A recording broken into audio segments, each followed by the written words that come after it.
Greetings, salutations, happy holidays, Merry Christmas, Happy Hanukkah, Happy Kwanzaa, whatever it might be.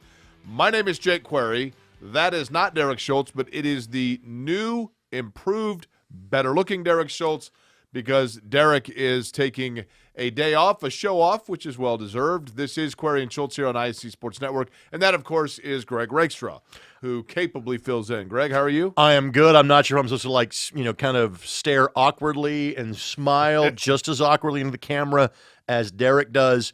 You know that CBS actually had already named this show some 30 years ago.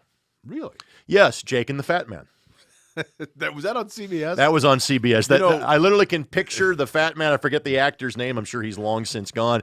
Jake has up and left me at this point, not you, the actor that played that. And I think that show maybe ran 3 years at most. That show was on around the time that I was in high school, Greg, and I did a high school radio show with Adam Alexander, who now does racing play-by-play for FS1. Who is the most, and I say this as a friend of Adam, the most northern redneck I've ever met in my life. Totally. You would have, and again, he's got family from Evansville, so Adam's a great friend of mine as well, and he has the most southern accent from anybody that ever grew up in Washington Township I have ever met. Absolutely. Yep. And when we were in middle school, he was a high school football player, so he was a husky kid, and people called us Jake and the Fat Man, and I'm like, I don't think that's really. You kind of need, you can let Adam say that, but you can't just say it, right? Right. Me as the fat guy can make that joke. It's the band geek theory, okay? I can say it when somebody else does. I get mad about it. And I've only known Adam as network television guy, and I know that he was the voice of the Purple Aces in Evansville and worked for, I think, Channel 25 in Evansville. Correct. If I remember right, before he then went to Charlotte. But that dude never struck me as being a fat kid.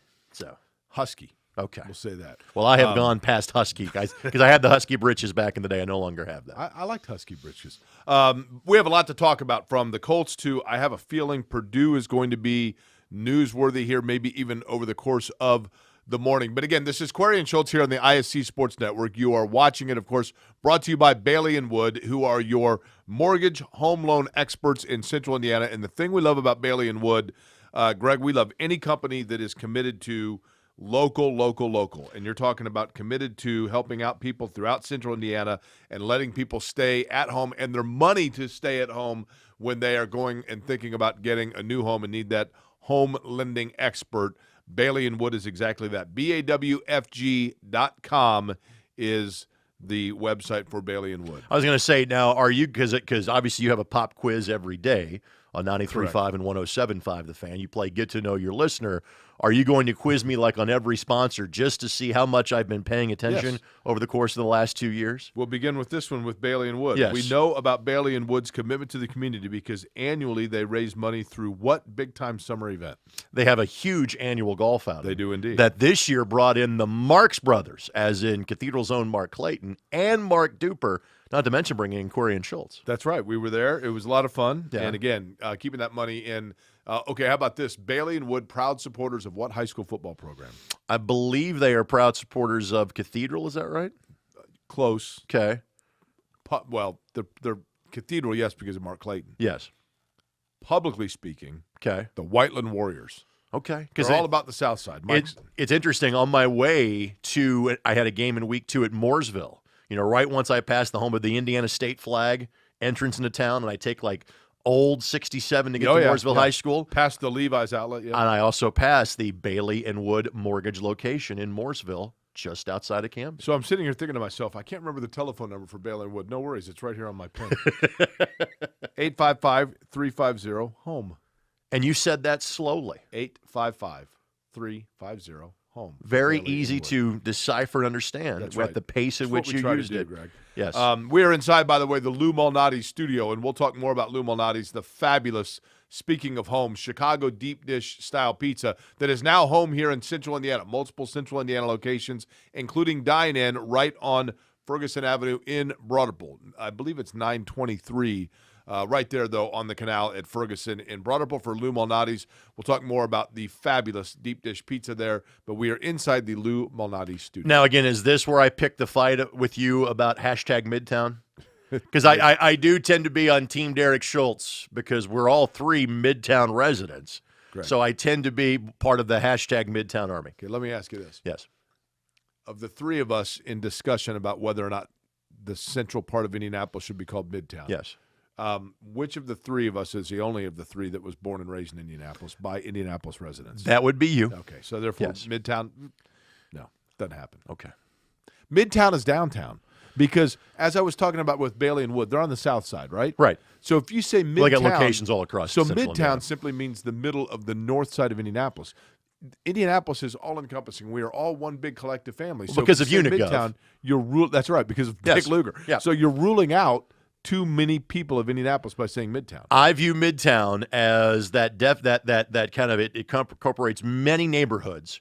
So say from between downtown and the north side. Correct. Of which like Nora Correct. and So it's the Castleton would middle be a of part the of. north side. Correct, which makes it Midtown. No. It's just shortened. It'd be. It's not Mid-North Town. It's It just should, Midtown. It should be Mid-North It's just Town. easier to if you say. said Mid-North Town, I'm with you. So, like, if you include, Butler Tarkington, Broad Ripple, Meridian Kessler, That's the north side. Rocky Ripple, etc. That's the north side. But see, people tend to think of the north side as, say, like 82nd Street and beyond. So I think of Clearwater. the area that It's would, Clearwater. again, you know the area better than me from growing up there.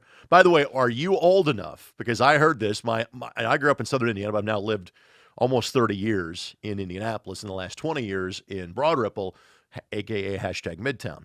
I had an uncle that was stationed at Fort Harrison for Right. many years, and he lived off of what is now 82nd Street.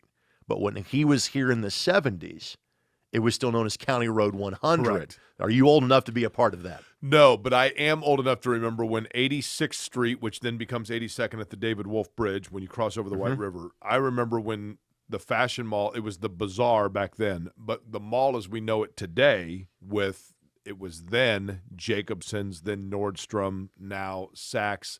When that was built, it was like literally the winter break of my sophomore year of high school. Like we took 3 weeks off from school, and then on the next Monday, 3 weeks later, I was on the school bus, and we were driving across it, and instead of driving on the Oregon coast, suddenly there was a mall there. And it was like, what just that? It was unbelievable. But it was that whole street was like just plush greenery. But my parents will tell you that, yes, at one time that was the Michigan border was county line 8600 or whatever it was, and now, of course, 86th and then 82nd Street. The reason that we're having this discussion is because we're trying to avoid talking about last night's debacle of the Colts game in Dallas. We're taping this on a Monday. The Colts last night, Greg, the reality is this. I thought, and we see this so often, you've heard me talk about this, oftentimes when the Colts have a primetime game, especially on the road, they go out and they kind of show out a little bit, and they play together collectively, and guys step up and make plays, and they hang around, and you're like, whoa, like they look pretty good. And they looked that way for a couple of quarters, and then, I mean, you knew, and Dallas is a very good team. Yes. They're a very balanced team. I don't know that we've talked enough about Dallas nationally because there's been so much talk about the dynamic offenses of the AFC. But the Cowboys are good, but still. That was, I think, a combination of a couple of things. Number one, the areas that to me, that game was the Colts' season bottled up because it started out okay with some promise and expectation, and then once it fell off a cliff, it absolutely swan dove off of said cliff. But the areas that have been question marks for the Colts all reared their ugly head. They couldn't protect Matt Ryan. Matt Ryan looked too old to be able to have any zip on the ball. They didn't have any receivers getting separation, although Alec Pierce had a few moments. They couldn't necessarily run the ball, but more so, they just got beat in the trenches by Dallas. That thing escalated quickly. I mean, for as bad as that was, and I'm not trying to polish the end result in any way, shape, form, or fashion, you just gave up 54 points and had 5 turnovers, again, on national television, and for all intents and purposes ended your season. Listen, it was on life support going in. I would agree that now it definitely feels now like, okay, they can turn it, You right? know the best you can do is 500, Right. and that means you have to win out after the bye. It's just kind of this natural break. All right, now you almost have a second preseason is what you have for the last 4 games of the season. But amazingly, it was 21-19 and a chance to tie the game late in the third quarter. And that thing just went haywire. Were the protection issues there against the blitz? Absolutely, especially up the middle. It still floors me that you're 13 weeks in and you have free rushers coming at the quarterback. And, Right. that is an indictment of everybody. That's an indictment of the quarterback not picking it up. That's an indictment of Jonathan Taylor not picking it up. That's an indictment of the offensive lineman not figuring it out. That's an indictment of the coaching staff that has not been able to figure out, okay, how do we scheme this to get more guys in the – even if it means you got 3 guys in the pattern, so be it. Stop getting your quarterback killed. Nobody has figured this out, and we're 3 months into the season. It's bewildering. And I had mentioned, Greg, this morning that it felt to me like there was a very symbolic moment late in that game. And that symbolic moment was, I don't remember if it was late third or early fourth. On television, they show what's called the double box, where you see both, two different things split. And they were showing Jim Irsay in his respective suite where he was watching the game in Dallas, and then Chris Ballard, who's in, presumably the press box watching the game. And Irsay was sitting very stoically, just kind of like deep in thought or deep in trance. And Ballard was very clearly getting up to put his jacket on and get ready to leave to head downstairs. And I thought it was very fitting. Here's one guy clearly that isn't going anywhere. Obviously, he's the owner in Jim Irsay. And here's another guy that the presentation or the appearance is there that he is ready to move. I don't know, nor do I expect you to, or would I put you in the position to say so. Appreciate it.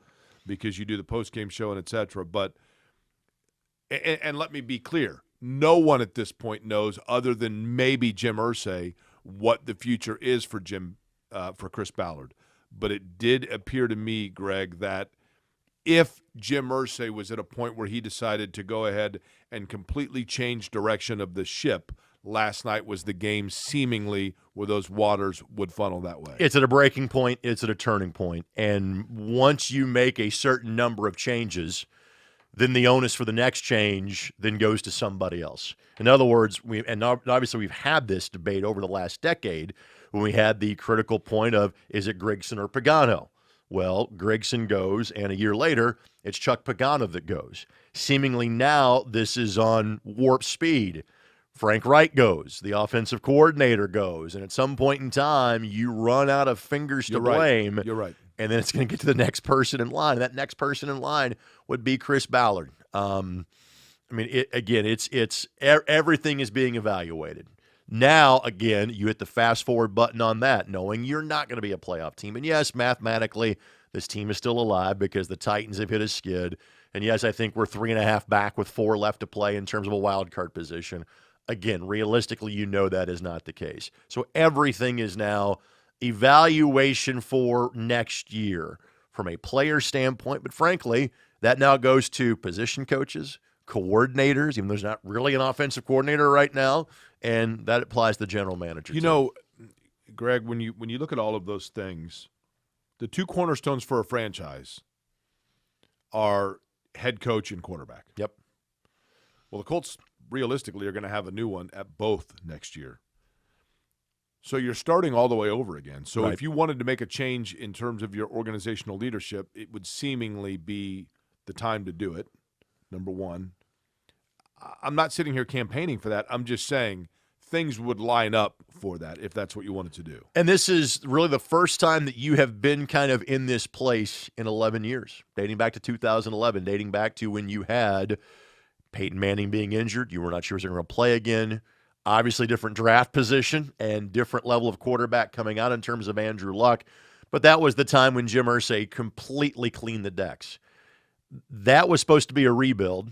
All of a sudden, the stars aligned, and that Colts team won 11 games. Right. And they have never been in a position where they have fully been able to embrace a reboot or a rebuild since that time. That group wins 11 games. They win 11 games the next year, 11 games the next year. And then let's fast forward to 2019 when Andrew Luck decides to step away from football.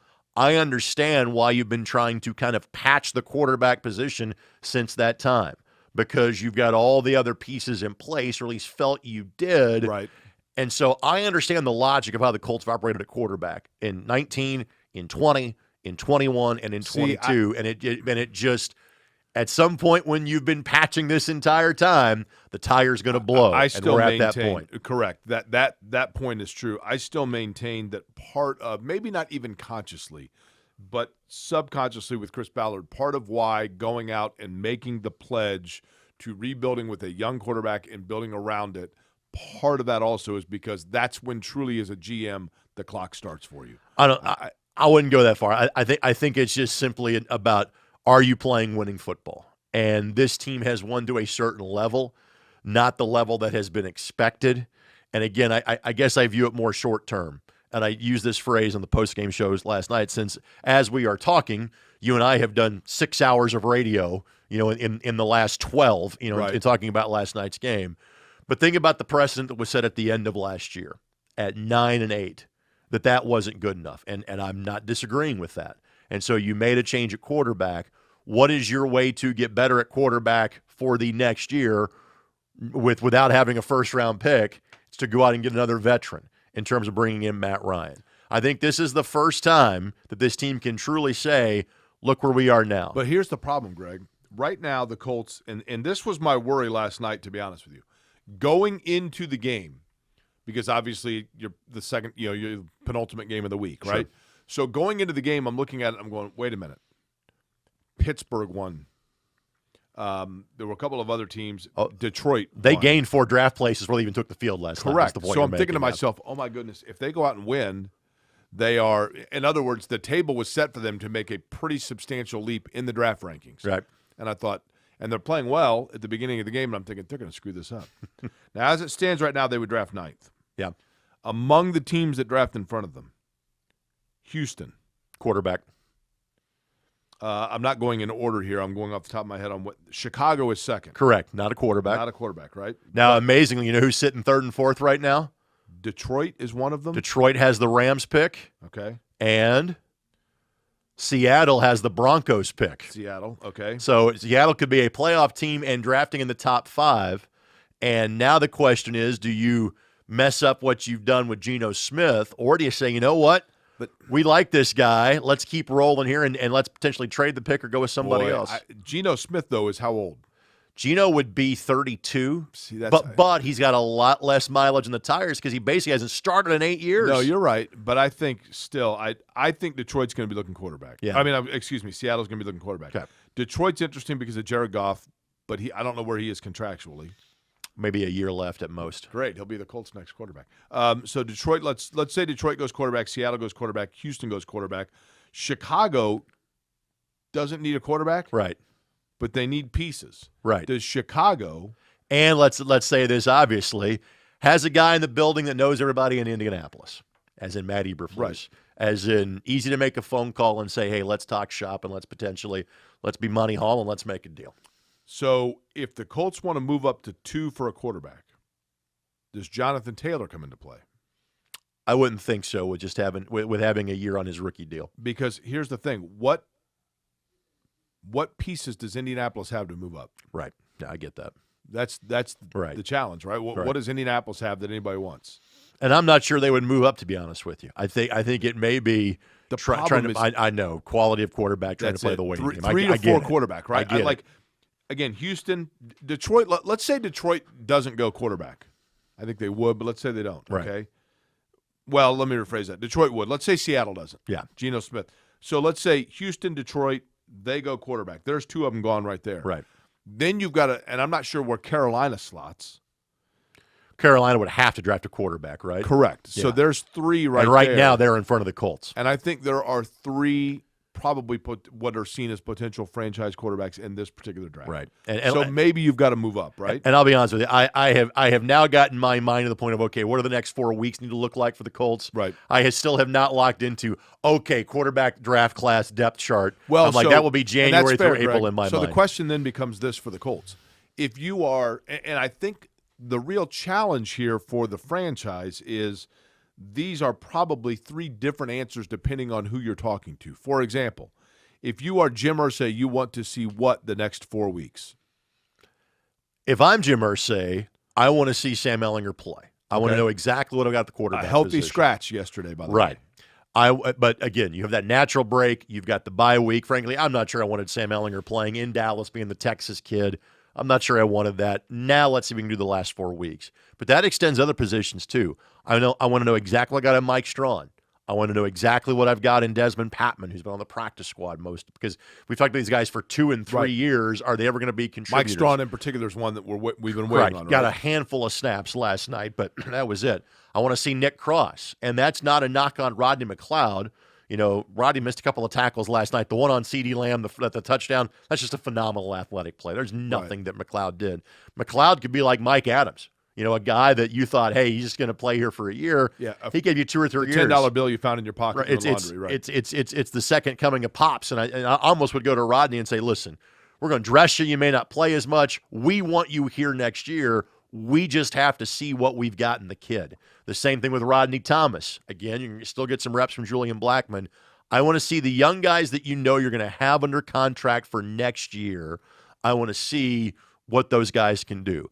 I don't think there's anything much in terms of what Ben Banagou can do. He's at the end of his contract, but maybe it's more reps for him, more reps for Dio Odengbo. You get my point. Right. The next 4 games, like I said it earlier, I think it's really a second preseason. Okay, so that's Jim Irsay's view. Right. Again, I'm not sure it's Jim's. That's what I think it should be. If you are Jeff Saturday, you're wanting to see what in the next 4 weeks?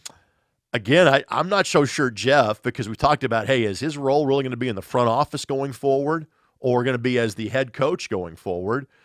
I'm not so sure that he wouldn't tell you the exact same thing. He wants to know exactly what the pieces he would have available if he comes back in any role next year. Let me hit the reverse button. I understand why he went to Matt Ryan, because when he came in, initially, that gave you the best chance to win. Right, but again, I think last night felt like a rip off the Band-Aid moment. Lastly, Chris Ballard. If you're Chris Ballard, are you in the I need to win games to save face portion of it, or are you in the I need to see as much reps from guys that we haven't seen a lot moment so that I can evaluate? And is he the guy that's doing the evaluating for them? That's the big question mark, right? There's two different directions to go with that, okay? First one would be, I don't know if I can fix this, because there's only so many pieces that you're not going to find guys in the middle of December that's suddenly going to be difference makers on your roster.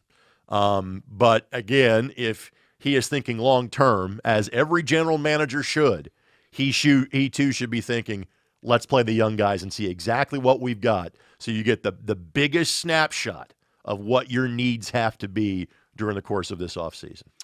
When we come back, by the way, this is Query and Schultz. We are at episode number 100 and, is it 12 or 13? Keep going, 14. Is it really? 114. 114. 100 and Alec Pierce of this show. Unbelievable. That is Greg Rakestraw filling in for Derek Schultz. Even though I am the substitute teacher, because this show is so well sponsored, as evidenced by all of the things that are on this desk. But you're basically the executive producer of the show.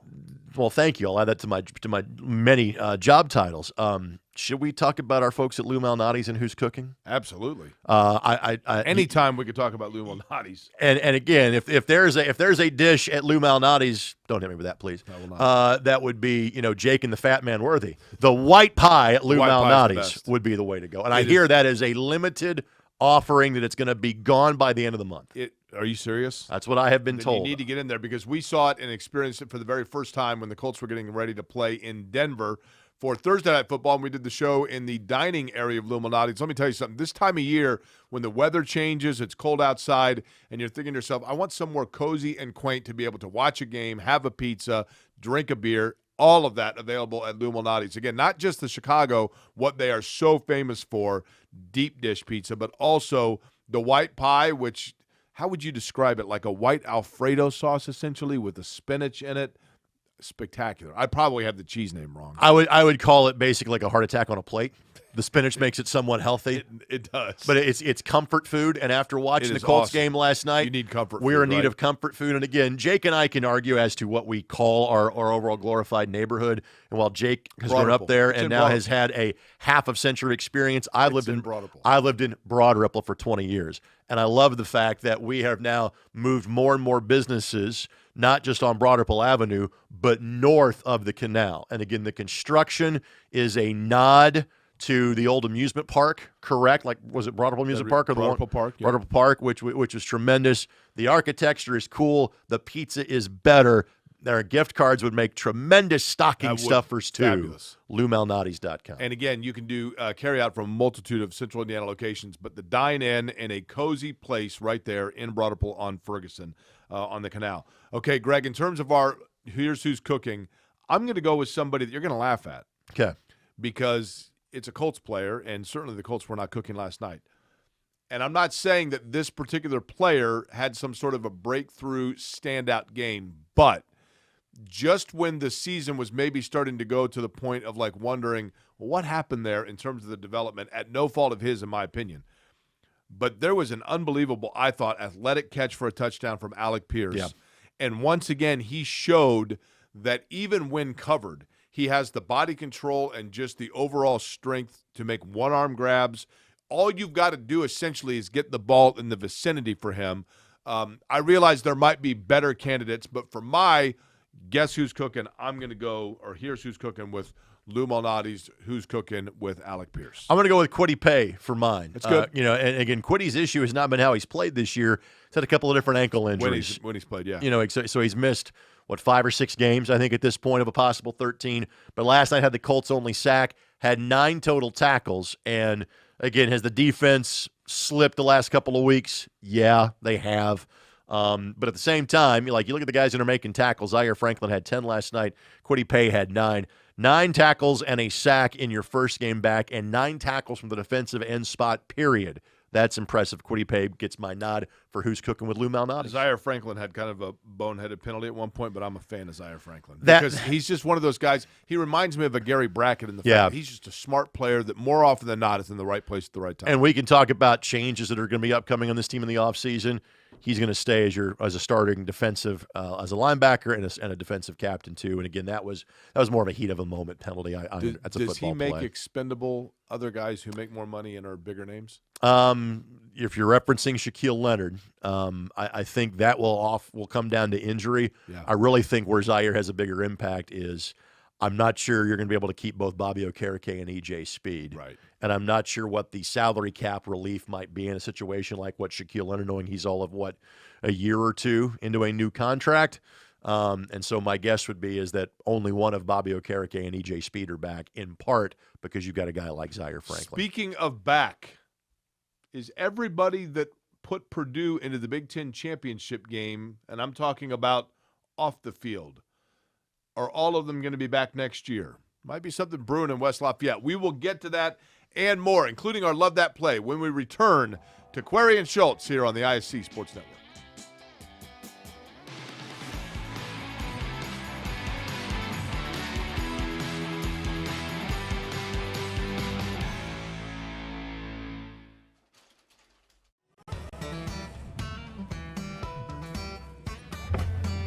Hey, AC! Nice snap. Mortgage is a snap! Duh! Bailey and Wood, a lending hand for Wish TV Sports. Other universities didn't fit into my life. They said I'd have to quit my job to go to school. They said it would take me 4 years to graduate. They said I have to take tests when they tell me to. They said my degree would cost a fortune. But I didn't have to listen to them. Because I have a university that listens to me. Tests on your time, courses on your time, graduate on your time. WGU, the University of You.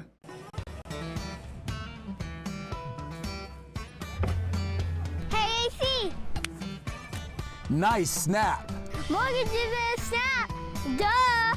Bailey and Wood, a lending hand for Wish TV Sports.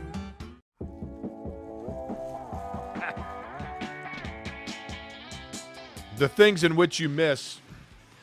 Jake, when I filled in for you while you were in Barcelona at the end of October, was just how short the breaks were. And again, as the now appointed executive producer of the show, right, I have always said, you know what? I didn't want to over-clutter, as you take a look at our desk and laugh about it. I didn't want to over-clutter the show with a great amount of commercial breaks. We keep our commercial breaks to like 60 seconds or 90 seconds, so it's more quality for our sponsors when they do get those mentions. It's more quality for you, the viewer, and you, the listener, that are hearing this show. You know, we're only going to break for a short amount of time. Who it sucks for is the host of the show when we're trying to eat delicious food like our friends at Hoagies and Hobbs. Well, this is from Hoagies and Hobbs, by the way, at 42nd and Boulevard.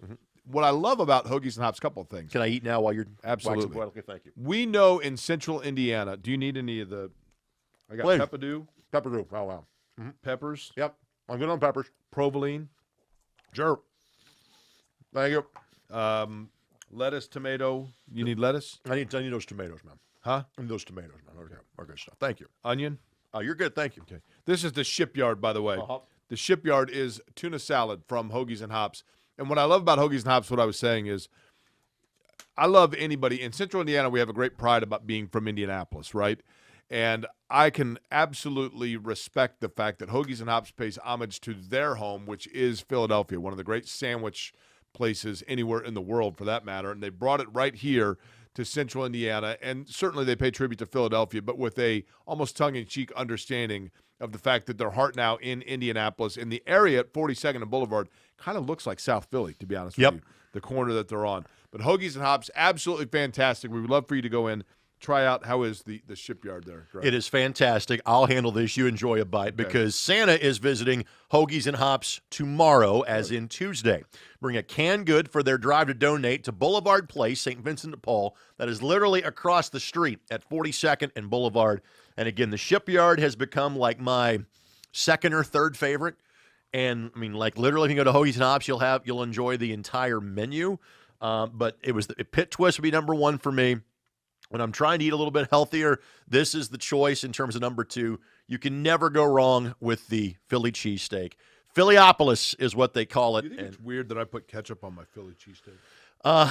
Yes, it is. It's not weird for you, but it's weird in total. I expect some weirdness from you. They have a huge thing of ketchup in there, though. Yes, they do. Right next to the homage to Stacey Turan, the pride of not Midtown, but Broad Ripple and the 1980 state champions. That is correct. Half-court shot, buddy. That's right. Our hero of the week, as I'm trying to put everything on my sandwich. Hero of the week, to me, this is a tough one. And I don't know. I'm actually going to go with Purdue. Yep. Because of the fact that, and we might have mentioned this last week. Now see, the guys in the back thought you meant Purdue in terms of football. My guess is you probably meant Purdue in terms of basketball. Correct. There we go. Purdue, who is off to a 1-0 start, as you see right there, in the Big Ten with a home win over Minnesota. And that guy that you're looking at, Zach Edey, 31 points and 22 rebounds. Here's the thing, Greg. You would think that I'm going to go with Zach Edey for my Hoagies and Hops Hero of the Week. Mm-hmm. Zach Edey's development, like look at Race Thompson at Indiana. Really nice player. Sure. But from last year to this year, kind of the same player. The leaps that Zach Edey has made is really impressive. And, I mean, he's become an almost unstoppable force in the Big Ten. You could say that it's the best progress you've seen since, Matt Harms, I think, from the get-go was a pretty good player, but developed. Isaac Haas really developed as a big body. So I'm going to go kind of off the radar here. Okay. My hero of the week is a guy that, if I'm not mistaken, was an Indiana All-Star only because Alan Henderson dropped out because of a prior commitment, and thus Brandon Brantley was a late addition to the 1991 Indiana High School All-Star team. Greg, a guy that was a serviceable role player for Purdue, but his ability as a big man coach at Purdue to continue to develop players for Matt Painter to the point where if you are a big and you want a place to play in Division I, you've got to love what Purdue is able to do to develop those guys. If I had known you were going that route, I would have reached out to Brandon since we're buddies on Facebook, and I would have gotten a picture that we could have also displayed as part of the show. I actually saw Brandon. He was at the event that we televised on Saturday. Shout out to Vince Morales, who is our director today. He directed 7 basketball games for us on Saturday as part of the All-State Sneakers for Santa shootout. And we'll talk about some bigs. How about Flory Badunga of Kokomo, Zane Dowdy of Ben Davis, Xavier Booker of Cathedral. Kokomo kid's one of the best. He can really play, and that's who Brandon, most coaches that were there to watch. Zane is a good high school player. Going to go to Valparaiso. Going to be a very nice college player, but not going to be a major college player. Is the kid from Kokomo a one and done? No, I don't think he's tall enough. Okay. Now, He is still very young in his basketball development. He can potentially. Don't mind me. I'm just now. Doctor my sandwich. I can vamp for a while. You eat and enjoy that wonderful shipyard from our friends at Hoagies and Hops. Flory is a guy that has. Here's the best I can give you on Flory. Kokomo has sold 3,000 season tickets to watch that kid play as a junior, and we, as the ISC Sports Network, televised our first Kokomo game 8 that we will televise in the month of December alone, because there is that much interest. He is what kind of player? As of now, he is a true old school post. His game will continue to develop. Defensively, he is ready to be a Division I college basketball player right now. He is 6'9" and a tremendous athlete, great timing, and there is some Akeem Olajuwon to his game, in that one of the things you hear people talk about Akeem when he got to the States is that because he was so late to basketball, he didn't have bad habits to correct. And so that is kind of the same thing with Flory, is that he is still learning the game, but you have this remarkable athletic template to work with. You don't have years of bad habits or almost over-coaching to work with, and then he's a very coachable kid. Okay, so we were talking about Purdue and Brandon Brantley, who, by the way, is our Hoagies and Hops Hero of the Week. But going to the other sport for Purdue in football, Big Ten championship game, Purdue goes in against Michigan. I thought showed themselves well, Greg. I mean, I think there were a lot of people that sure would have liked to have seen Purdue win a Big Ten championship, but considering the fact that the way that they're going to redo the divisions within the Big Ten, and now you have the addition eventually coming of UCLA and USC, I do think that it is very realistic that also coming eventually will be Notre Dame and Stanford, which would then necessitate for Oregon and Washington, and you would have a 20-team super conference. So my point being, opportunities to get into the Big Ten championship may be further and further aside. So kudos to Purdue for getting in, for playing well with Michigan. Obviously, in the end, Michigan's just kind of strength shows through, and Michigan goes on to the college football playoff. But the big question becomes, now that Louisville, we know that Louisville's head coach is moving to the University of Cincinnati. Correct. Louisville has an opening. Jeff Brom is played at Louisville, native of Louisville, family in Louisville. Is Jeff Brom on his way to Louisville? I keep going back to the Bear Bryant line. Mama's calling about going back to play at the University of Alabama. And the first time that this happened, that Jeff was already at Purdue, it was kind of very early in his Purdue tenure. All of the signs would point to Jeff heading home. Right. And I think, Greg, I think people would understand. Right. And it's let's be honest, it's to some degree mutually beneficial. First of all, this is likely the high point for Purdue. Correct. That is correct. In other words, do I think they could get more wins in a season? Yes. Do I think they can compete better against Penn State and Michigan than they were 0-2 against those teams? Yes. But for all the reasons you enumerated, I don't know when the next Big Ten West Championship, Big Ten football championship game appearance is going to be. I don't know that that's coming down the pike.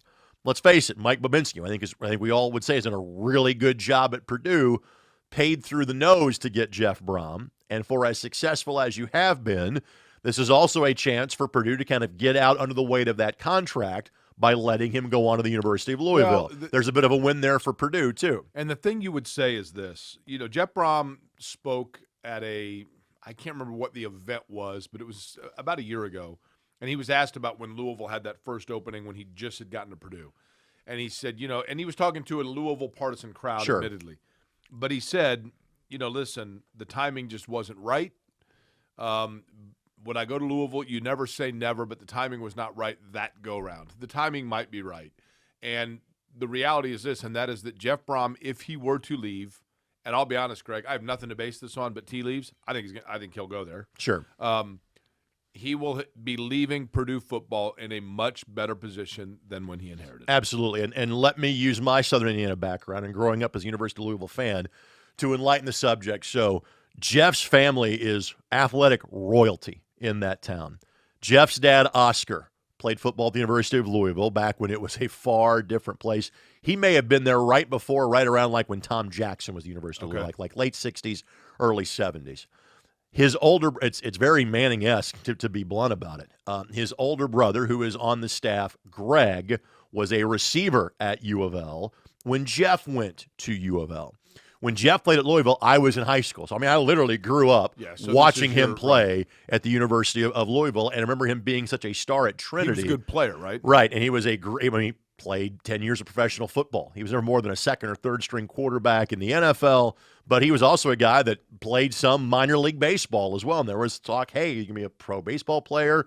Are you going to be a pro football player? Then you have the younger brother, a la Eli and Brian, that came down on the pike 10 years later. He ends up at least getting a cup of coffee in professional football, too. They actually have a younger sister that was a great athlete at Spalding, the Division III level. So the Bron's been talked about for generations in Louisville. Right. So this is not just a guy who happened to be a good football player at U of L. Their family has been talked about for 50 years when it comes to Louisville sports. I mean, it is literally the prodigal son returning home if he takes the job. It is the absolute first, and if you're U of L, hopefully your last call that you make, hey, Jeff, we need you, come home. And so it would be, because if he turns it down now, they're not going to ask him again. This is his last chance to go back to his hometown, which is why I don't think he's going to turn this one down.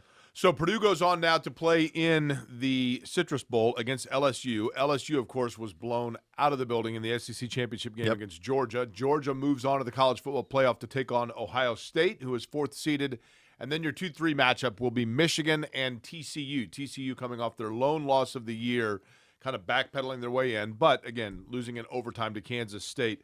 In terms of Ohio State, biased because I hate Ohio State, but I understand the argument, Greg, of like for USC, for example, and I know that USC already had a loss. Right. And they lost to the same school twice. They have 2 losses. But and it's a moot point now because they're getting ready to expand to 12, I Correct. guess. But if you got to the point where you were heading into a bonus week that you had to earn. Yep. Your regular season, you had to earn the right to play a 13th game. Should that 13th game penalize you? What I would say is this, is that, each week takes on a smaller, percentage point just from the basic math once you get to 13 weeks. And let's face it, the situation was very unique this year. 3 undefeated teams going to the last week of the season. Really 2 one-loss teams going into the last week of the season. And it wasn't just that USC got beat. USC got smoked. And I realized Caleb Williams got hurt. He didn't play defense. They gave up 47 points. And so I thought the bigger gripe potentially could have been Alabama. And, of course, you had Nick Saban politicking all day Saturday trying to get his team in, but they lost twice. It was just this unique combination of circumstances where literally you had the 2 one-loss teams, you had the 2 no-loss teams, right, and those are the teams that made it. And, the team in Ohio State that had the 1 loss, their loss is to an unbeaten team. Their loss was to a top 4 team. And so I have zero problem in the current configuration with the 4 teams that we got. Michigan, by beating Ohio State, went out, planted their flag at half right at midfield. If Ohio State beats Georgia, which I don't know that that's going to happen. Right. But Georgia can give up a lot of passing yards. If Ohio State is able to score against Georgia and Ohio State wins and Michigan beats TCU, which I think you would say is should happen, but possible. Yep. Ohio State will blow Michigan off the field in the national championship game. Couldn't we have had that national championship game here? Shouldn't that be the one that we would have had instead of last year? You're right. Not that I had any problem with Alabama and Georgia imagine? fans. They were great. It was wonderful they were here, but I'm sure they were like, no, we'd rather go someplace warmer. It than would go have to been Indianapolis. Something. But that leads us to, by the way, our Love That Play, brought to you by the good guys at Love Heating and Air Conditioning. Love-HVAC.com is the website. 317-353-2141 is their telephone number, or, of course, on Twitter at LoveHeatIndy. I've known these guys for my entire life. They've been around for over 100 years. I haven't known them that long, but 45 at least. Folks, when people, of course, ask me about different people that sponsor this show or anything that we do, and I speak for Greg in this as well, we don't want to talk about and promote businesses that we don't believe in. And that's the great thing about this program is we have family-owned businesses that we believe in, and we know that we like their character, their value, and that includes Love Heating and Air. Love-HVAC.com. Great product, knowledge of the product, 24-hour on-call maintenance. That's what you get from Love Heating and Air. And the irony here of our Love That Play this week is the fact that when I grew up with Chris and John Love, all three of us were huge IU fans. I mean, huge IU fans. And then, of course, Chris and John got out in the business world and realized, you know what, there are great people from all schools in the state of Indiana. And I said, yeah, you know what, there are.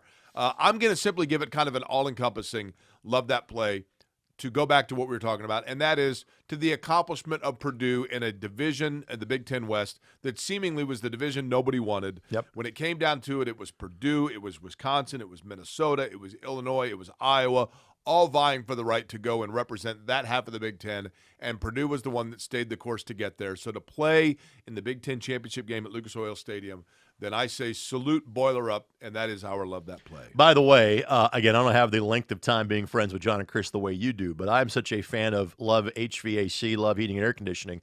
I have not one but two HVAC units in my house. Welcome to the joy of living in #Midtown/Broad Ripple. The palatial estate, right? Not that far. It's just my house apparently was built in chunks. Like part of it was built in 1939. Another chunk was built sometime after that. I literally have two different heating and air conditioning units. Different wings? Sure, absolutely. In my house, and they are both serviced by Love Heating and Air Conditioning. Absolutely. Well, hey, man, you got to have safety in numbers there, right? Exactly. One for John, one for Chris. A lot more to get to, including talking a little Ball State, which we will do upcoming when we return here to Query and Schultz. You're watching it on ISC Sports Network.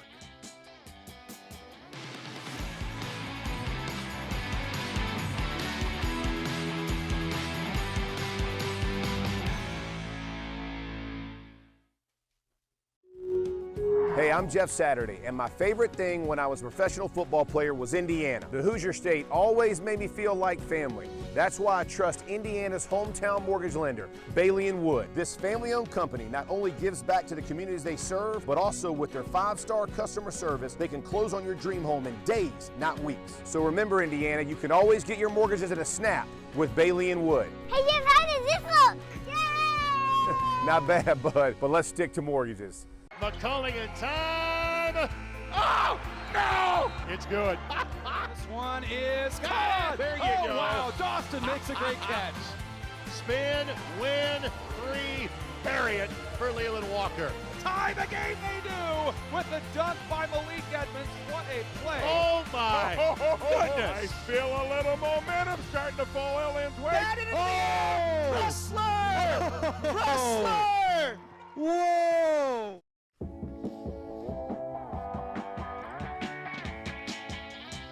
Both of us are continuing to eat our shipyard sandwich. I really need to make these breaks longer. There was like a Twitter revolt last time I suggested that, but sitting in this seat, we need at least like one 4-minute break just to consume an entire sandwich from Hoagie's and Hobbs. Can you get done with the part of the shipyard that you have and deliver it before?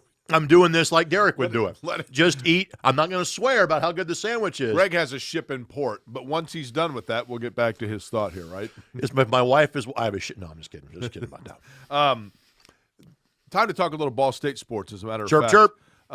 Listen, we've talked a lot about Worthen Arena and the fabulous basketball facility, Michael Lewis, and both men and women's basketball playing some good basketball. And I'm telling you, that is a fabulous, fabulous venue that's 45 minutes from the north side of Indy at most.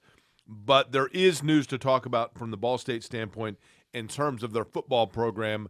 And Mike New, quite frankly, losing a pretty good one, right? This is just kind of almost going to be part and parcel, I think, of college athletics going forward. Is. If you're an IU football fan, your weekend was spent doom scrolling Twitter saying, well, this guy's leaving, this guy's leaving, this guy's leaving. If you're Ball State, your top guy is leaving. Again, this is something I think all MAC schools are going to deal with. Heck, Jake, we did a Division II bowl game on ISC this week, the America's Crossroads Bowl, featuring Truman and Tiffin. Part of the story for Truman was that their leading rusher last year, who had 219 yards in a bowl game that we did last year, he's now the top running back at the University of Missouri. He had 700 yards in the SEC this year. It's just going to happen. Guys are going to be switching teams, going up and down depending on your perspective. Well, Carson Steele, after 2 years after being Mr. Football in the state of Indiana, has announced he is putting his name into the transfer portal. And you and I were talking about this in between bites, obviously, during the break. That's right. And basically saying, I think what he will do is try to find a Big Ten school or simply a larger school, whatever the case may be, play there 1 year, and then make his way to the National Football League. You think he is a National Football League player? I think he is potentially a fullback H-back in the National Football League. There are a few of those. Kyle Juszczyk comes to mind in San Francisco. I think athletically, Carson can play in the National Football League. Does he have the speed? Is he a starting NFL tailback? Maybe not. But is he a guy that can make an NFL roster and play professionally? Yes, I think he can be. Now, Greg, in terms of the Ball State Football Cardinals, yes, and Mike News Group, or for that matter, Michael Lewis's group, or any other Ball State sports, if someone wanted to make the drive up to Muncie, the very quick and easy drive from Indianapolis, so they might be watching this and live in the Muncie area, and they want to attend Ball State athletics, they can do so how? BallStateSports.com, 888-BSU-TICKET, and Michael Lewis's team is at home twice this week. They take on Marty Simmons in Eastern Illinois, which is a team full of some Indiana kids, and Marty's got a couple of unique recruits on his team at EIU this year. He's got Daryl Thomas's son is a freshman. And then Scott Hafner's son, that was his teammate at Evansville. Scotty Hafner, man, dropped 56 in a game. No, 65. And I was there the day it happened. Seriously? As a 7th grader. My high school basketball That's pretty team. awesome. I was a statistician in junior high, then played in high school. Is Scotty Hafner from Noblesville? That is correct, and played briefly in the NBA. Miami Heat, I think. That is correct, on their expansion He season. had 65? He had 65 against the University of Dayton in a 109-83 victory. He had 30 in the first half, 35 in the second half. That's unbelievable. And Daryl Thomas, who, by the way, might have been my favorite 87 Indiana Hoosier. Yeah. I loved Daryl Thomas. So Marty has figured out recruit the sons of my teammates. So that's Marty Simmons in Eastern Illinois coming in on Wednesday at Worthen Arena. And then, speaking of the Purple Aces, Evansville will be here on Saturday. And it's one thing that Michael Lewis has talked about. He is really going to make an effort to make their non-conference season almost exclusively Indiana teams, Well, that's what he which was it saying should be. Yeah. Michael Lewis has said, Greg, look, from a budget standpoint more than anything. I mean, there are good teams in the area, right? Like, you don't, if you're Ball State, you're Evansville, you're Valpo, you're Indiana State, you're, hell, for that matter, IU or Purdue, you don't need to be traveling to Arizona to play games. You got good teams right here, and you can do it at an affordable budget, travel budget. I'm not sure what the MAC has done in terms of number of men's basketball games. I think their number is 18. That basically leaves you with 9 non-conference dates, and then you get the one multi-team event where you might get 3 or 4 dates out of it. I'm also not sure what the mandate is from the Ball State athletics department in terms of, hey, you got to play X amount of guarantee games. I don't think Ball State's playing any of those games, frankly, this year.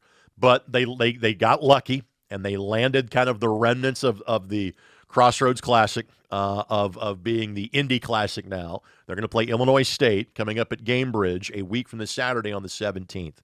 But, if you look at separate IU, Purdue, Butler, Notre Dame, there are now 7 other Division I schools in the state with the addition of now Southern Indiana playing Division I athletics as well.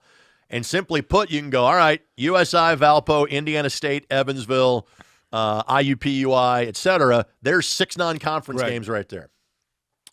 Here's a potential sage move of the future, which will take us to our sage move of the week. Okay, Cue up the owl, and by the way, the owl doesn't freak me out like the other guy. That's right. I'm Hello, looking buddy. into my crystal ball. Yes, sir. Is it possible that, say, 3 years from now, 2026, that Ball State is playing a Division I preseason game, going into the Ohio Valley and making a drive 1 hour south to play University of Indianapolis? As of now, UIndy has said no, they are staying Division II. Doesn't mean that won't be the case a year or two from now. Part of that, that's what I mean, 3 years from now. Right. Part of that is that UIndy does not currently have a president, nor currently has an athletic director. Probably the wrong time to make that move to Division I, and so they have tabled the discussion for now, but it is certainly possible. Okay, we'll see what happens with that. By the way, our Sage Move of the Week brought to you by WGU Indiana. WGU is Indiana's largest online accredited university. You're talking about 700,000 Hoosiers, adults, that have college credits that they assumed expired. I was one of them, as a matter of fact. Then I found out, nope, no expiration date on those college classes. They are still good. You can still finish that degree that at one time you put on the shelf. Or maybe you've been thinking about going back to school for the very first time, or simply getting an accreditation at work. All of it possible through WGU. WGU.edu/Indiana is, again, your one stop when it comes to getting the best in online education and working at your own schedule, because ambition never rests. That's what we love about WGU, wgu.edu/Indiana. In terms of the Sage Move of the Week, I'm going to go with actually one that did not happen this week, but we saw within the last week the fact that in one of the rare circumstances, it became a Sage move for both. And, Greg, when you have trades, usually one team wins a trade and one team loses a trade. Every once in a while, a trade happens where you say, you know what? Both teams made out better in the long run. Seems ridiculous to think that anybody, the way that Tyrese Halliburton, who admittedly is playing right, is hurt, but the way that he's been playing, he went at one point 40 straight assists without a turnover. He's been playing dynamic basketball. He has become a guy that has awakened Miles Turner for the Pacers in terms of their ability to play off of one another. The Pacers were very interested to see how that was going to work. The Pacers won that trade with Sacramento in getting Tyrese Halliburton. But yet Sacramento, on the other hand, kind of won the trade as well because De'Aaron Fox is playing very well for them. Right. And they're getting good minutes out of Domas Sabonis, and that freed up Miles Turner as well. So for both teams, I'm going to say Sage moved to make that trade a year ago. And for two middle market teams, and when they're not playing the Pacers, people here, I think, can respect Sacramento because they're kind of the Pacers of the West. Well, they were over 500 when the Pacers played them last week. Yeah, that's what I mean. And they frankly throttled the Pacers, when they beat them too. I'll go back to what we talked about our last segment, and in this era of transfer portal, and you can play immediately, the concept of a red shirt is seemingly like gone with the dodo bird. Let's think about Purdue. Waddell. When did the dodo bird go extinct? I think long before you and I were around. Is it because it was a dodo? It could be. Or is that where the phrase comes from? Maybe it's because Hoagie and Hops wasn't available to him back then. They ran out of a food source, which clearly feeds us throughout the course of this show. But no, I mean, you've got guys like Waddell, like Newman, like Kaufman-Wren that are all guys that redshirted a season.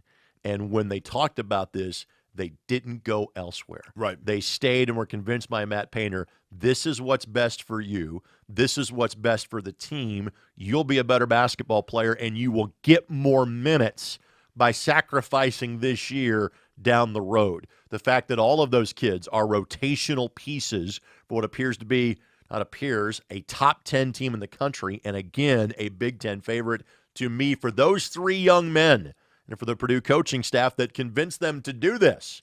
That is the Sage move of the week for me. All right, I like it.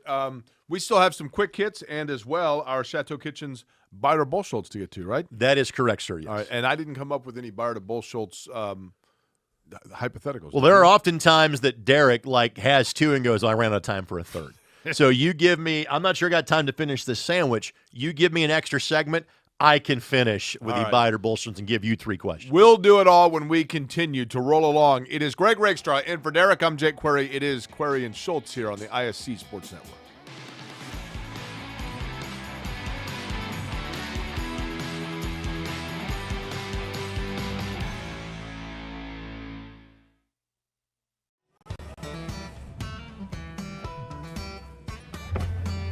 Hey, AC! Nice snap. Mortgages and a snap! Duh! Bailey and Wood, a lending hand for Wish TV Sports.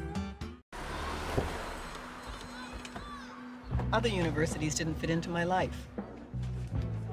They said I'd have to quit my job to go to school. They said it would take me 4 years to graduate. They said I have to take tests when they tell me to. They said my degree would cost a fortune. But I didn't have to listen to them. Because I have a university that listens to me. Tests on your time, courses on your time, graduate on your time. WGU, the University of You.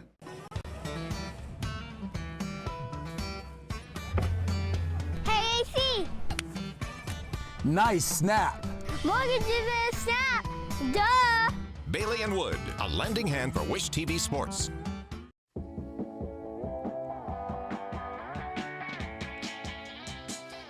Welcome back to Query and Schultz again, brought to you by Bailey and Wood. You just saw them right there and inside the Lou Malnati studio. Reminder, Lou Malnati's fabulous in-person dining in Broderpool on Ferguson and the Canal. And the white pie, you got to get it before it goes away. It'd be a great place to do like a get-together for your workmates to celebrate the holidays, have a cold beer or a Diet Coke, water, whatever it might be, and enjoy some pizza. Because we are so partial to the location in our backyard. The carry-out locations are West 86th Street, Greenwood, Carmel, because the amount of Carmel athletic events that we do. Right. We see the Lou Malnati's folks all over Carmel. We have their pizza at football games. We telecast on the ISC Sports Network.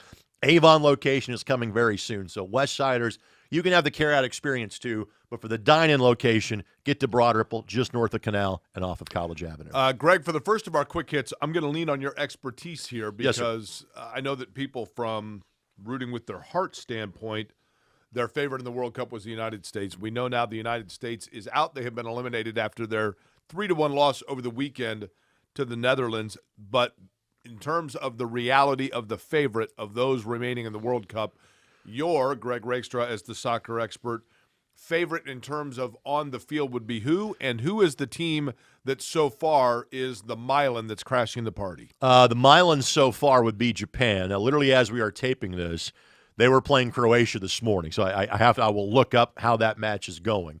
South Korea would be in that group. Morocco winning their group was a big deal. Right. Even though Australia has already been eliminated, 1-1, by the way, as we speak, even though by the time that this actually airs, that match will long be since final. But as we're taping this, it's 1-1. I mean, they're playing added extra time in that match between Japan and Croatia. But in terms of the way that my favorite, first of all, would be France, because I think France and Brazil are better than everybody else. And because of Neymar's injury, he's going to try to play, but not at 100%. I think that's a difference maker for them. France being the defending world champs, I would go with France. Now let's get to the American side. By the way, did you already mention the score in Japan and South 1-1. Korea? Yeah, 1-1, 103rd minute. Exactly. Thank you for looking that up. Yeah, so when it comes to the United States, they did what I thought they needed to do. They needed to get out of the group stage, which they did, which they, now for a third time in their last 4 makings of the World Cup, they have advanced past the group stage, but they have not won a match in the knockout round. They have won one match in that format in the knockout round. It was Mexico 20 years ago in 2002. But there is still a great amount of reason to be excited about the Americans' men's national team because the World Cup is here. We now no longer have to qualify for it. We are automatically in the tournament, as is Mexico and Canada, because there will be matches played there too. Do we know the sites in the United States? I believe we do. Philadelphia, Lincoln Financial Field will be one. Imagine places that can have grass and have large stadiums. I believe Soldier Field will get it. I think Nashville is getting it too, if I remember right. But there will be 48 teams in the World Cup in 4 years, not 32. So, the pressure to qualify will go down in future years. We have to go through a qualification cycle for 6 years. What that means is, frankly, we're going to play a lot more matches against the top flight competition. There'll be a lot more friendlies in Europe and against European teams. And you're talking about one of the youngest teams, right? Correct. And so of the guys that were on the field that started, because basically 9 or 10 players started all 4 matches in the World Cup, the only guy that unequivocally will not be back is Tim Ream. Tim is 35. Tim was a wonderful add to this group. I'm glad he got this World Cup experience. He won't be back. You never know because of form changes or new players coming up or injuries. Maybe there are guys that are not going to be back for as good of a player as Christian Pulisic is. And you can argue he's the best. Again, you got to separate goalkeepers and field players. Right. He's the best non-goalkeeper. Even better to me than Landon Donovan. In the history of the United States men's soccer, he's the best because of the level in which he plays at. Because he's kind of a smaller frame guy, man, he gets beat up. And so I worry about 4 years from now physically what that toll is going to take on him. But most of the players are under the age of 25. The team captain in Tyler Adams is 23. Weston McKennie is of that same age. Gio Reyna is 20. Brendan Aronson, he played against the Indy 11 as a teenager 4 years ago, and now he plays for Leeds United in the Premier League. So this group will largely be together. Whether it's Greg Berhalter coaching them or not, I don't know. We'll see how the next 4 years plays out. But the home field advantage, the amount of returning players, the players are the places in which they play now competitively. The Premier League, La Liga, the Bundesliga, etc. It's the top leagues in the world. Next time around, our idea from this point until the summer of 2026 needs to be, how do we win the World Cup? That's not crazy talk. That is a possibility because of the players coming back and the place in which the World Cup is going to be played. I'm going to call you Snoop Dogg because that was the longest quick hit in the history of hits. Sorry. I'm just kidding. Number 2. Yes. Baker Mayfield. Makes nice commercials. Released by the Carolina Panthers. Was he really? He was just waived. Okay. That only further necessitates, does it not, Greg? Carolina's one of those that the Colts are going to have to contend with, right, compete with for a quarterback, right? Well, I mean, they basically had 4, right? He, Sam Darnold, another kind of rookie young guy, and obviously P.J. Walker, right? or Phil Walker, you know, now as it goes by. What do you make of Mayfield's release? Because when he first came in the league, look, there's a reason he was making a lot of commercials. He was pretty dynamic. Yep. I mean, it just goes to show how fast things can drop. Right? I'm not sure he's playing in the NFL next year. I really think he might end up in like the XFL or the USFL. You may be right. Seriously, just because this was his opportunity. I remember talking about him in the first week of the season because he's playing against the Cleveland Browns, and I'm like, if you got any stones at all, you're going to beat the team that just let you go. And he didn't play well. And so now that he has been released by his second team, again, you can get a second chance. Third chance is a different argument completely. And I'm not sure that whole draft class kind of busted out, didn't they? I'm not sure anybody is going to want to bring him in to be somebody's backup. I think he's going to play elsewhere to prove that he can actually. Was Josh Allen his draft class? Yes, it was. So Baker was 2018, right? Yeah. Because this is his rookie year. There's last year on his rookie deal, which is year 5. So he would have been 1. Allen would have been 7. Quentin Nelson was 6. Lamar Jackson would be on the back end of that draft class, too. Was Darnold in that draft? So yes, he and Darnold are both. They were 1-2 because Darnold was taken second by the Jets. Amazing. And they're on the same team, 1 and 2. Quick hits number 3. Yeah. We talked a little bit about this, but I wanted to get into when Indiana, who I think is really, really good, when Indiana doesn't shoot the ball from the outside and defenses are able to collapse on Trace Jackson-Davis, they still, the same thing haunts them. Jordan Hood-Schifino did not play at Rutgers as Indiana dropped their Big Ten road game over the weekend. How concerned are you about Indiana's inability to shoot the ball? I would like for Mr. Morales, since I'm normally the guy that calls out the shots as to what picture we're going to use, if you could cue up the Mike Woodson picture I sent you. There we go. I think that accurately describes how Saturday afternoon went at the Rack. First of all, kudos to Rutgers for not giving up their home court advantage. And here's what I mean by that. Northwestern has completely redone Welsh Ryan Arena. I'm sure it's great, but it took away the ambiance of what was basically a gymnasium in the North Central Conference. And Penn State had the same thing at once upon a time, Penn State right? at Rec Hall, basically the fans, they could trip players. I mean, it was a high school gym. And now they play in this cavernous building that nobody goes to, even though Micah Shrewsbury's a really good coach, and they're becoming a better basketball team. Now, as it relates to IU and Rutgers, I think this was one bad performance, and they still have had many more good performances, namely North Carolina, namely Xavier. IU's going to be all right long term. I think this. You tell me how crazy this is, Greg. I think entirely possible that over the course of the Big Ten season that Purdue has a better season than Indiana. Yep. But in the NCAA tournament, Indiana has a better tournament than Purdue. It's because when you can guard like Indiana, right? Yep. you can turn around and play teams on a 2-day notice, not knowing who they are, and just guard the heck out of them and keep yourself in games. I think Purdue winning against the NCAA tournament is almost playing their past history as much as anything else. Correct. And whether these guys think about it or not, Lord knows everybody like you and me are going to ask them.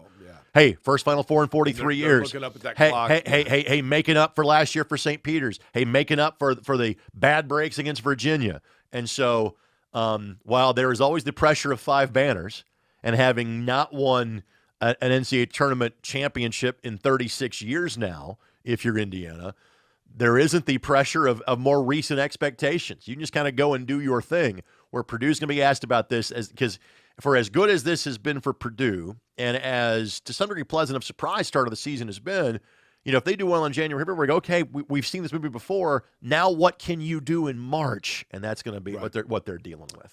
Coming back with Buy It or Bull Schultz, brought to you by Chateau Kitchen. Sound good to you? Sounds good to me. All right, that's what we'll do next. It's Query and Schultz, ISC Sports Network.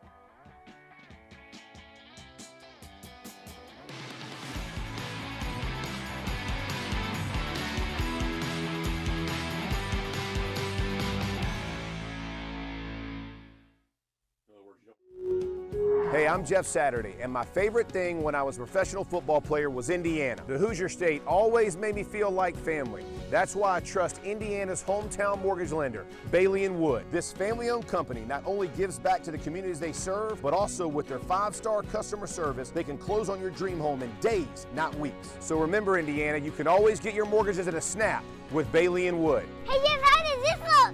Yay! Not bad, bud, but let's stick to mortgages. McCulling in time.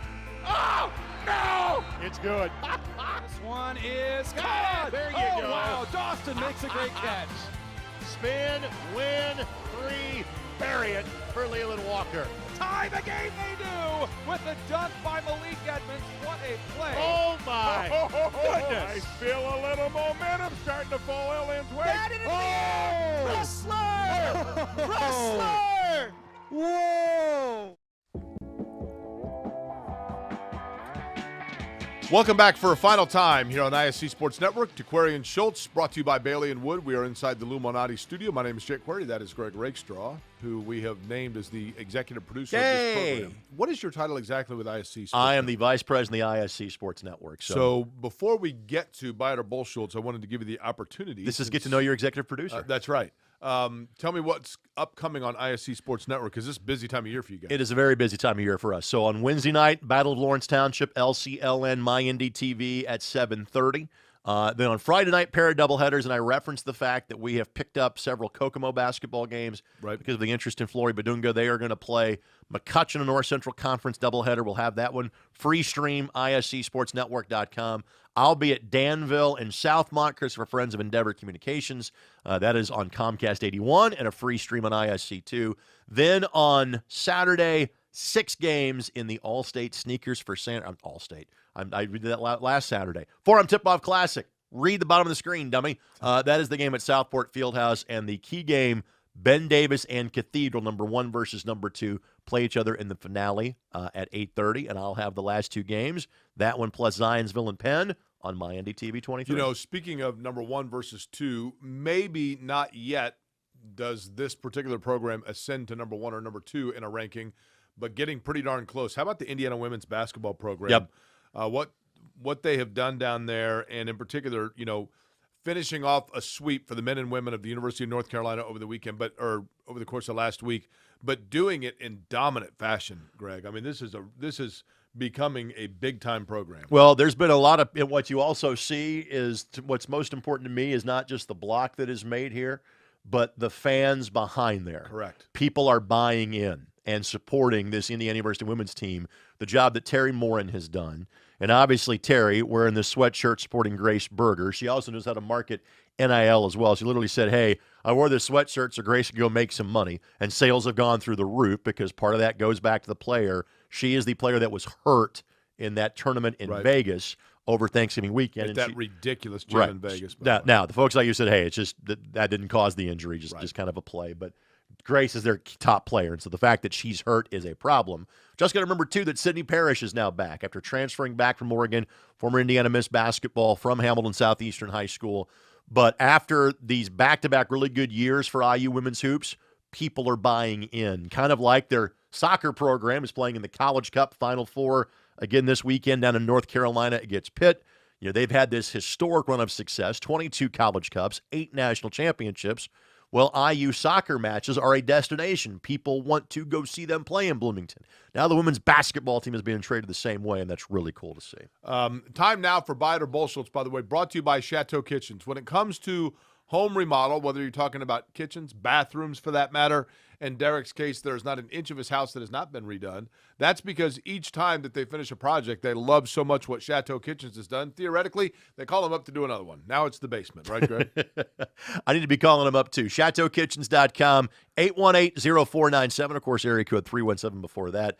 And I promise you we will not show you the picture of Derek getting out of the shower tub today. Yeah. Because I'll take the blame. I'm the one that often says, hey, put that up just to, gig Jake a little bit. No, it's terrible. So share it. I see Vince smiling right now behind the screen. He may be thinking about it. It's not up there yet. Don't do it, Vince. By the way, how fast I walk. By the way, I want to note this is the latest that Jake has ever had a face palm on the program.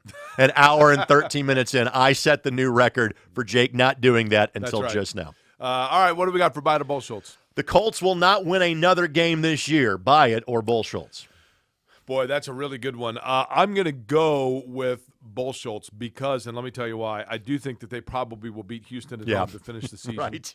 By the way, if I'm allowed to use a public service announcement here, I know a lot of you, when it comes to, I believe it's January 8th is when that game is scheduled to be. By the way, I'd give this one for the Monday night game after Christmas, too, at this point. I'd use it for both games, honestly. I know what you're getting ready to say, but people might be giving up their tickets for that one, too. If you have tickets to a Colts game coming up here for a home game that you have decided that due to a number of different circumstances, holidays, whatever it may be, or just because, obviously they're not playing for a playoff berth, etc. If you have Colts season tickets or tickets to a game that you are not using and you would like to donate them, you can email them to me. Obviously now all of that is done electronically. You can email to me at jake@1075thefan.com or my other email address, which is my two favorite people, jakequery@me.com. Either of those email addresses, jake@1075thefan.com or jakequery@me.com.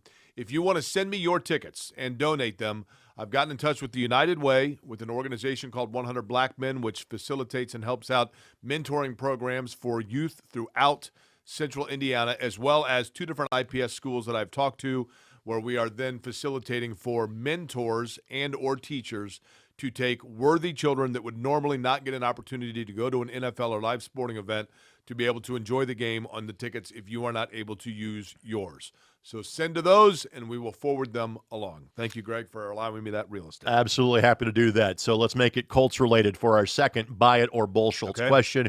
Matt Ryan has started his last game as an Indianapolis Colt. Buy it or Bull Schultz? 1,000% buy that. At this point, what is there to be gained, right? I would say that should be the case. I still don't know if Jeff Saturday, Chris Ballard, Jim Irsay, whomever's going to make that call, will pull the trigger on that. We know if it's Jim Irsay making the call, it's probably true, right? Right. It needs to be Sam Ehlinger because, again, you need to see what the young to see what the young guys got at this point. Give them an extended run and have a better idea as to what your needs are going to be in the offseason. I think a lot of people are looking at it saying, well, would Sam Ehlinger really be your quarterback of the future? I don't even know if it's that as much as to see whether or not he is a reliable and solid Chase Daniel backup player, right? Yep. By the way, final Buy It or Bull Schultz for today. Okay. Milwaukee has the most underrated downtown in this nation. 1,000% buy it. We were just talking about it, Greg. I love Milwaukee. If you're from Milwaukee, you should be proud of it because Milwaukee's downtown, down by like Water Street. They've got a river that goes through it. Obviously, it's right on the lake. They got a fabulous art museum downtown. Shannon and I just spent the weekend there as we do each and every year this time of year. Great little breweries and restaurants. I love Milwaukee. I am fortunate enough that my travels with IUPUI and then the Horizon League don't get there as much anymore, but for several years I would routinely have games either at the then Bradley Center, which has since been replaced by the Fiserv Forum, or the old Mecca, which has been rechristened as the UW Milwaukee Arena, where the Panthers play their home games. Called a lot of college basketball games over the years. It's been I stayed in downtown.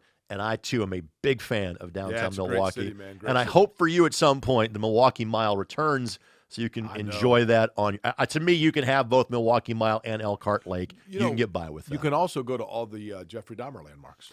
Which you posted pictures of his grandma's house on your Facebook page. I can't believe, somebody just lives in his grandma's house now, which is where, a lot of his work took place. I don't know, man. Wouldn't you have raised the house? And by the way, by work, Jake means, work.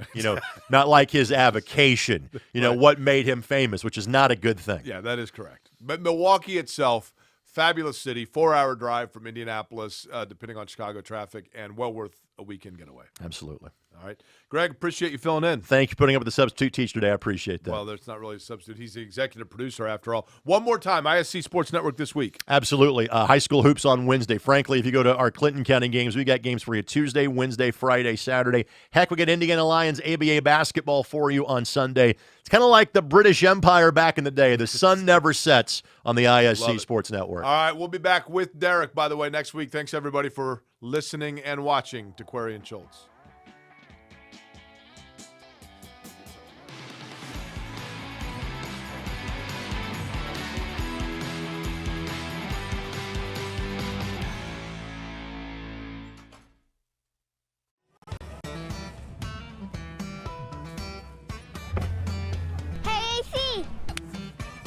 Nice snap. Mortgages and snap. Duh. Bailey and Wood, a lending hand for Wish TV Sports. Other universities didn't fit into my life. They said I'd have to quit my job to go to school. They said it would take me 4 years to graduate. They said I have to take tests when they tell me to. They said my degree would cost a fortune. But I didn't have to listen to them. Because I have a university that listens to me. Tests on your time, courses on your time. Graduate on your time. WGU, the University of You.